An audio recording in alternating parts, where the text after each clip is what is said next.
வள்ளலாரை பார்த்ததில்லை, அருணகிரிநாதரை பார்த்ததில்லை. அப்படியே அவளுடைய அவதாரமாக தோன்றியவர் தான் அருணகிரிநாதருடைய பூர்ணாவதாரம்னே சொல்லலாம் முருகதாசன்.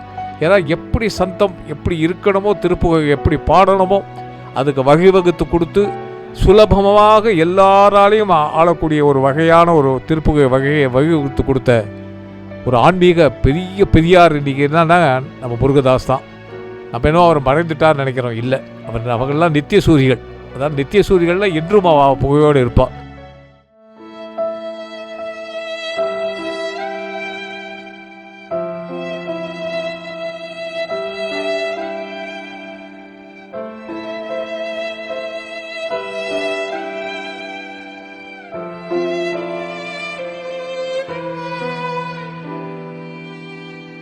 பித்துக்குடி முருகதாஸ் சுவாமிகள் அவர்கள்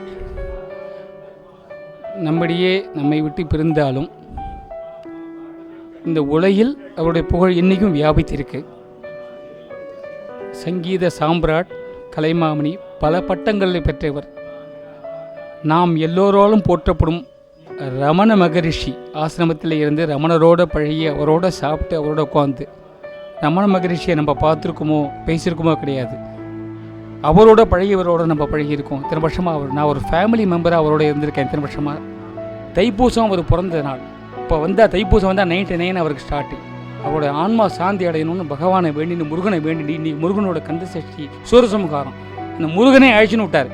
இதை அவர் சொன்னார் சார். இதை அவர் நேற்று முந்தைய தினம் முருகனை நான் அழைச்சிக்க போகிறாருன்னு சொல்லியிருக்கேன். அவருக்கு தெரிஞ்சிருக்கு.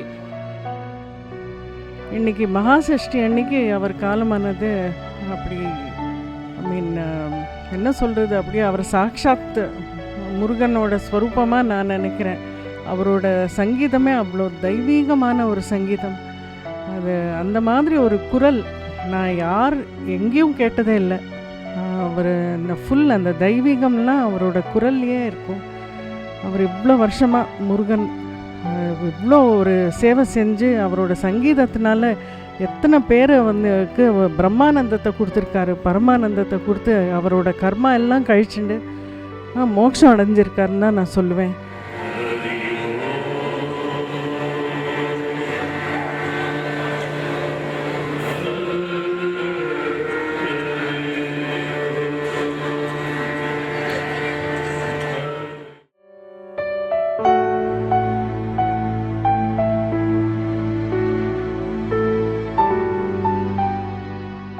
படத்தோட பெரிய ப்ளஸ் அப்படின்னா அஜித் இது முந்தைய படங்களுடைய ஒரு ஒரு அதை விட ஒரு எனர்ஜெட்டிக்காகவும் ஒரு சுறுசுறுப்பாகவும் நடிச்சிருக்காரு அப்படின்னு தான் சொல்ல முடியும். ஒரு தெலுங்கு ஃப்ளேவர் இருந்துச்சு அப்படின்னு சொல்லலாம். த்ரூ அவுட் த மூவி அது ரிப்பீட் ஆகிட்டே இருந்துச்சு. ஒரு ப்ரீ இன்டர்வல் போர்ஷனில் ஒரு செம்ம ஃபைட் சீக்வன்ஸ் வரும், அங்கே ஒரு செம்ம டிரான்சிஷன் இருக்கும். அது எப்படி இருக்குன்னா பழைய அஜித், அதாவது வில்லன் அஜித், அட்டகாசம் அஜித், அந்த